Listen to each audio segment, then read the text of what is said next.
ఓం నమో వెంకటేశాయ. శ్రీవారి బ్రహ్మోత్సవంలో ఏడవ రోజు ఏ విధంగా జరుగుతుందో మీకిప్పుడు చూపించబోతున్నాను. వెల్కమ్ టు మై ఛానల్ అందరివాడు గోవిందుడు లేదా @మువ్వల కామెడీ. ఈ ఉత్సవాల్లో భాగంగా నేను ఏడవ రోజు తిరుమల చేరుకున్నాను. అప్పటికి అక్కడ సూర్యప్రభ వాహనంపై స్వామివారు ఊరేగి అందరికీ దర్శనమిచ్చి విశ్రాంతి తీసుకోవడానికి వచ్చినట్టుగా ఈ యొక్క మండపంలో కూర్చోబెడుతున్నారు. మరియు సాయంత్రానికి మళ్ళీ అదే వాహనాన్ని తయారు చేసి చంద్రప్రద వాహనంపై ఊరేగేటట్టుగా అలంకరణ చేసి సాయంత్రం బయటకు తీసుకొస్తారు. ఈ సాయంత్రం వేళల్లో చంద్రప్రద వాహనంపై స్వామివారు ఊరేగడానికి ముందుగా అనేక రకాల సాంస్కృతిక కార్యక్రమాలు జరిగాయి. ముందుగా శ్రీకృష్ణుడు వేషధారణలో రాధ వేషధారులు అనేక మంది పిల్లలు ఎంతో చక్కగా తమ విన్యాసాన్ని ప్రదర్శించారు. ఒక్కరేమిటి ఇద్దరేమిటి వందల మంది వేల మంది భక్తుల సమక్షంలో వారి ప్రదర్శన కొనసాగడం అనేది ఎంత అదృష్టమో కదా. ఈ యొక్క చంద్రప్రభ వాహన సేవా కార్యక్రమంలో పిల్లలు చాలామంది వివిధ రకాల నృత్య భంగిమలతో వారి యొక్క రాష్ట్రాల సాంప్రదాయాలకు అనుగుణంగా అనేక నృత్యాలు చేశారు. వీటిని చూడడానికి మన 2 కళ్ళు సరిపోవంటే నమ్మశక్యం కాదు. నాకు ఈ అదృష్టం వలన ఎన్నో రకరకాల సేవలను రకరకాల నృత్య ప్రదర్శనలను చూడటం జరిగింది. ఇది మీకు అందరికీ అందిద్దామనే ఉద్దేశంతో ఈ యొక్క కార్యక్రమం అంతటినీ కూడా సాధ్యమైనంత వరకు కూడా మీకు వీడియో తీసి చూపిద్దానే ఉద్దేశం కలిగి ఈ యొక్క వీడియోని తీయడం జరిగింది. చూసారా, వీరు కేరళ నుంచి వచ్చిన పిల్లలు. వారి యొక్క వేషధారణ, కట్టు బొట్టు లయబద్ధంగా చేస్తున్న డ్యాన్స్ని చూస్తే ఎంతో కన్నుల పండుగగా ఉంది. ఎంత అదృష్టమో. అదేవిధంగా ఈ డ్యాన్సు తెలంగాణ నుంచి వచ్చింది.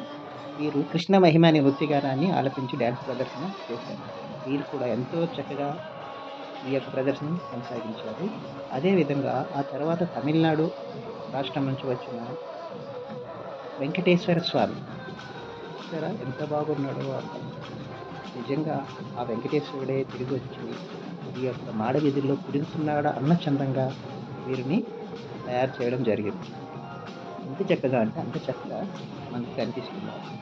అదేవిధంగా ఉత్తరాఖండ్ నుంచి వచ్చిన నృత్యం, వీళ్ళు పరమశివుడు పార్వతీదేవి వేషధారణలోనైతే వీరు కూడా ఈ వెంకటేశ్వర స్వామి దగ్గరికి వచ్చినట్టుగా అనిపించింది.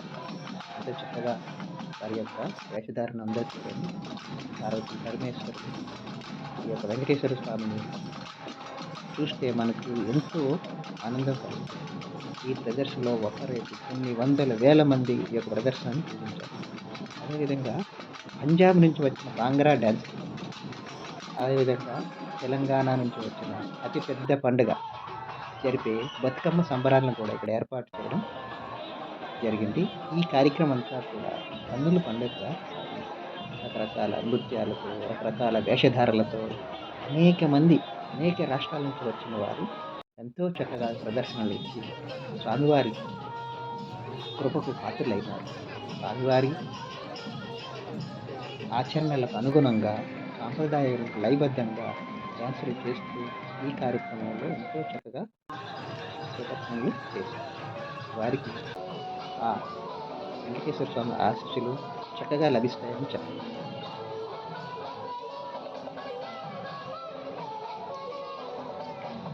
చంద్రప్రద వాహనంపై బయలుదేరడానికి ముందుగా వీరి ముందు 4 గజరాజులు, ఒక ఎద్దు ఎంతో చక్కగా అలంకరణ చేసి చాలా చక్కగా అడుగులో అడుగేసుకుంటూ ముందుకు వచ్చారు.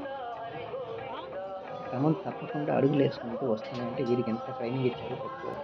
చూసారా ఎంతమంది భక్తులు ఈ యొక్క విన్యాసాన్ని తిలకించడానికి తిరుమల మాడవీధుల్లో ఏం చేశారో.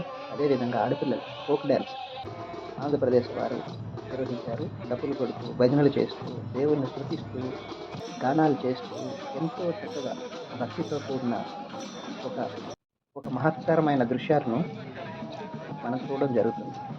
ఇంకా చివరిగా స్వామివారు ఊరేగడానికి ముందుగా కొన్ని వందల మంది బ్రాహ్మణోత్తములు ఆ దేవుని యొక్క గానాన్ని చేస్తూ వారి యొక్క ప్రజలమైన స్వతహా దేవుని స్థుతిస్తూ ఆ పక్కన ఉన్న భక్తులు కూడా పారవశ్యం చెంది ఈ యొక్క కార్యక్రమంలో తమ యొక్క గాత్రాన్ని కలిపి వస్తున్నారండి.